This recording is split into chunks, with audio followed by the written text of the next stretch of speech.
사연자분이 보내주신 이야기 시작해볼게요. 안녕하세요. 제 이야기를 해보고 싶어 이렇게 글을 쓰게 되었습니다. 저는 평범하게 살아온 사람입니다. 그 평범한 속에서도 그나마 뭐라도 특별한 게 있나 찾아보면 저는 가업을 이어받는 사람이라는 거 정도죠. 저는 결혼 전부터 저희 외할머니 때부터 저희 어머니까지 이어오던 가업을 이어받아 하고 있었어요. 꽤 유명한 식당이어서 장사도 제법 잘 되는 편이었습니다. 남편은 그냥 작은 중소기업에 다니는 착실한 회사원이었고요. 저희는 어머니 지인의 소개로 선을 보게 됐고 그 전에 제가 선을 봤던 남자들은 엄청 계산적이었는데 전혀 계산적이지 않고 순수한 모습에 반해 연애를 시작하게 됐고 결혼에 꼴이 나게 됐습니다. 결혼 후 저희는 1년 정도 있다가 아들을 갖게 되었고 저희 둘은 아이 하나만 낳아서 잘 키우자라고 생각했기에 그 후로 더 이상 아이는 갖지 않았습니다. 그리고 그 아이는 벌써 고등학생이 되었네요. 저희 아들은 외동이어서 이기적이고 자기밖에 모르는 아이로 컸을 법도 한데 참 바르게 잘 자라주었어요. 제가 운영하는 식당이 잘 돼서 세 식구 먹고 살기에 경제적으로 부족함은 없었거든요. 그래도 아이는 이것저것 사달라고 조르고 떼쓰는 또래 아이들과 다르게 항상 갖고 싶은 것도 참고 용돈을 줘도 엄청 전략을 했어요. 전 그런 아들이 기특하기도 하고 안쓰럽기도 했죠. 남편에게는 남동생이 있었습니다. 남편의 남동생은 저희가 결혼한 뒤 2년 정도 있다가 어릴 적 첫사랑과 다시 만나 결혼에 꼴이 냈어요. 동서는 남편과 서방님과 어릴 적 같은 동네에서 자랐다고 했습니다. 동네에서 미인으로 소문이 나서 동네 남학생들이 동서를 보기 위해 학교 앞에 줄을 섰다고 했죠. 동서와 서방님은 같은 반 친구였고 서방님은 그런 동서를 혼자 오래도록 짝사랑했다고 하더군요. 그럴 정도로 예쁘다고 소문났었다고 합니다. 그러다가 한 번은 서방님이 용기를 내서 동서에게 고백을 했는데 선배 중에 좋아하는 사람이 있다고 하고 거절을 했고 그로 인해 서방님은 며칠 동안 밥도 먹지 않고 울었다고 하더라고요. 그러다 학창시절 동서 아버지 사업이 망해서 매일같이 빚쟁이들이 찾아왔고 심지어 학교 수업 중에도 찾아온 적이 있었대요. 그래서 정상적인 생활이 불가능했던 동서는 그대로 동네를 떠났다고 했습니다. 그리고 그렇게 서방님과의 연락이 끊어지게 된 거죠. 저희 서방님은 저희 남편과는 다르게 결혼 전 연애를 참 많이 했다고 했어요. 그러다 우연히 나갔던 동창회에서 동서를 다시 만나게 되었고 그렇게 어릴 적 못 이룬 사랑을 이뤄서 결혼에 성공하게 된 겁니다. 이런 이야기를 듣고 있자니 드라마 같은 스토리에 저는 조금 부럽기도 했고 두 사람이 참 멋져 보였어요. 저희 남편은 자기 동생을 참 끔찍히도 아꼈어요. 그런 동생이 결혼을 한다고 하니 간이고 쓸개고 다 빼주고 싶었었나 봐요. 남편은 그 당시에 회사의 퇴직금 중간 정산을 받은 뒤 그 돈을 전부 서방님에게 주더군요. 물론 저한테는 한마디 상의도 없었고요. 제가 이 사실을 알게 된 건 서방님 결혼은 동서가 저에게 너무 감사하다며 감사 인사를 해서 그제서야 알게 됐습니다. 저는 동서의 얘기를 듣고 이미 알고 있던 척 쿨한 척 했지만 속으로는 부글부글 끓었죠. 하지만 하나밖에 없는 동생이고 남편이 동생을 얼마나 아끼는지 알았기에 크게 화는 낼 수 없었습니다. 하지만 남편에게는 다음부터는 그런 일이 있으면 미리 얘기라도 해줘. 동서가 고맙다고 하는데 나는 처음 듣는 얘기니까 좀 당황스럽더라. 한마디 해주고는 넘어갔죠. 제 나름 정말 쿨하게 넘어간 겁니다. 그런데 그때 그러지 말았어야 했나봐요. 여튼 동서는 어릴 적 아버지의 사업 실패에 대한 트라우마가 크게 자리 잡고 있어 사업하는 남자는 별로라고 했지만 서방님은 사업에 대한 꿈이 있었어요. 두 사람이 결혼한 지 얼마 되지 않아 동서가 임신을 하게 됐고 동서가 딸을 출산하자 아이를 키우려면 월급쟁이로 백날 살아봤자 힘들다며 결국엔 다니던 회사도 때려치우고 사업을 시작했습니다. 아는 형님이 알려준 대박 사업 아이템이 있다나 뭐라나 하더군요. 그러면서 저에게도 투자하라고 했지만 저는 투자 같은 데엔 관심이 없어서 거절을 했죠. 서방님의 사업은 처음에는 잘 되는가 싶었지만 몇 년 지나지 않아 하락세를 타기 시작하더군요. 그러면서 점점 생활이 힘들어지는 듯 보였어요. 나중에 한 사실이지만 남편은 서방님의 사업 시작부터 계속해서 금전적으로 지원을 해줬더라고요. 빚까지 내면서요. 서방님의 사업이 점점 힘들어지자 남편이 저 몰래 대출을 받으면서까지 서방님을 도와준 게 드러나게 되었고, 저는 남편에게 크게 화를 냈습니다. 당연한 거 아닌가요? 한마디 상의도 없이 혼자서 이런 일을 저지르다니요. 평소에 빚지는 거 못 견뎌서 대출 한번 받아보지 않고 살아온 저입니다. 그런 저를 알아서인지 남편은 저에게 무릎을 꿇고 빌면서 정말 미안하다고 사과를 했고, 동생의 부탁이라 어쩔 수 없이 들어줬다며 다시는 저 몰래 이런 짓을 하지 않겠다는 각서까지 썼어요. 저는 너무 화가 났지만 이미 벌어진 일, 엎질러진 물을 다시 담을 수는 없기에 한 번만 용서해주겠다고 했고, 제 돈으로 남편이 진 빚을 다 갚아주었습니다. 참, 제가 속도 좋은 여자였죠.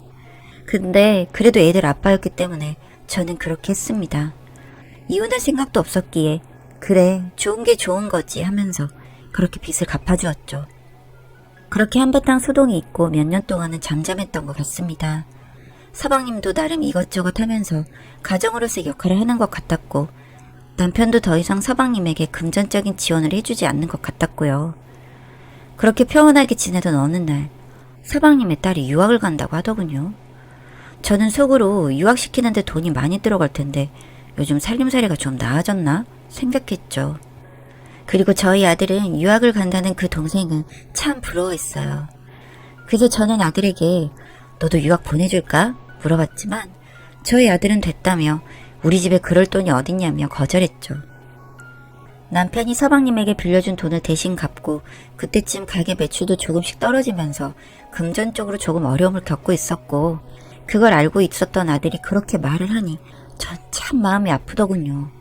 지금 누구 때문에 우리 아들은 하고 싶은 것도 못하고 이렇게 마음을 접어야 하나 속이 상하더군요. 철든 소리까지 저렇게 해대니 부모로서 마음이 무너지는 것 같았습니다. 그리고 그때 저는 더 열심히 일을 해서 제가 입을 거 안 입고 더 전략해서 우리 아들 나중에 돈 걱정 없이 살게 해줘야겠다는 다짐을 했어요. 그렇게 서방님 딸이 유학을 갔고 몇 달 뒤 저는 평소처럼 가게에서 일을 하고 있는데, 가게로 남편 앞으로 온 등기가 한 통 날라왔습니다. 그리고 저는 그 등기를 열어보고 경악을 금치 못했습니다. 그 등기는 독촉장이었어요. 남편이 저 몰래 또 대출을 받은 거죠. 저는 당장 남편에게 전화를 했고 퇴근하자마자 집으로 바로 오라고 소리를 질렀죠. 그리고 그날 밤 퇴근해서 온 남편에게 저는 등기를 내밀며 이게 뭐냐고 화를 냈고, 남편은 당황하면서 자기가 쓸 데가 있어서 잠깐 받았고 금방 갚을 거라고 하더군요. 저는 남편이 이렇게 큰 돈이 대체 어디에 필요한지 알아야 했기에 꼬치꼬치 따져 물었습니다. 정말 적지 않은 돈이었거든요. 제가 계속해서 추궁해도 절대 입을 열지 않던 남편은 결국 대출을 왜 받게 됐는지 사실대로 털어놨어요.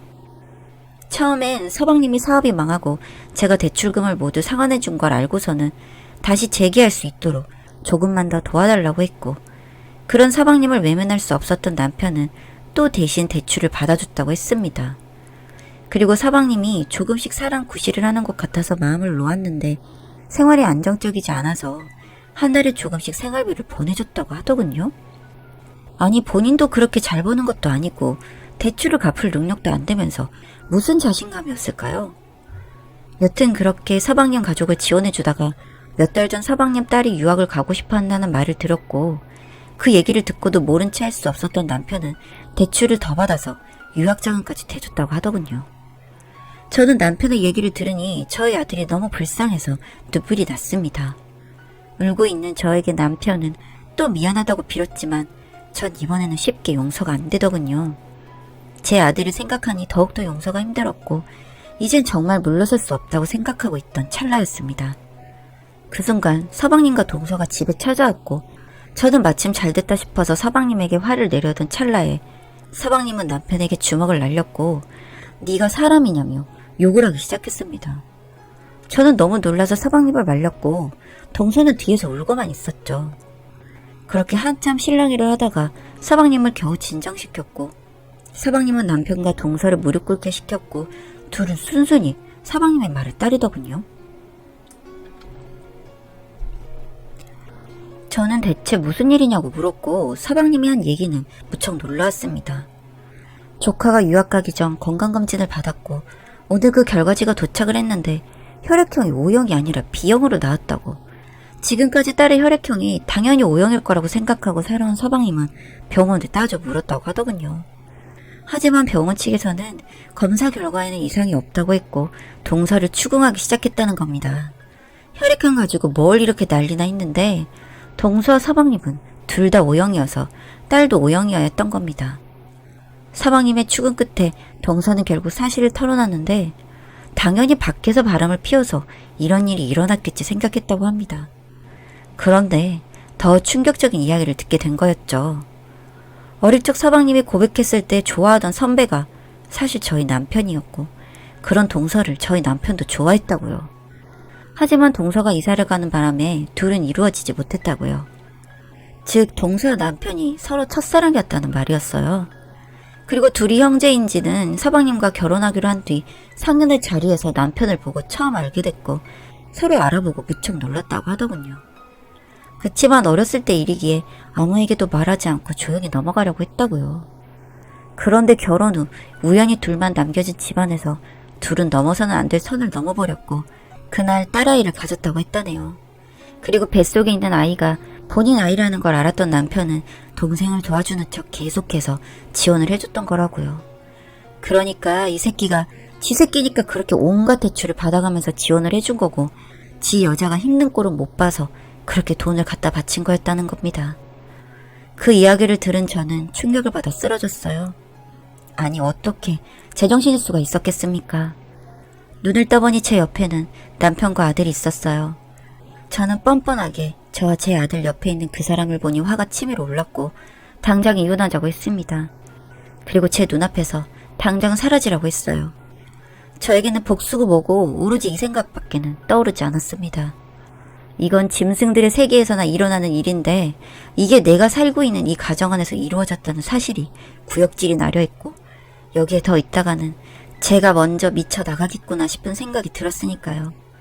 제가 이혼 이야기를 하자 남편은 쭈뼛대더니 병실을 나갔고 저는 혹시나 남편이 또 찾아올까봐 병원에서 말렸지만 급하게 퇴원을 했습니다.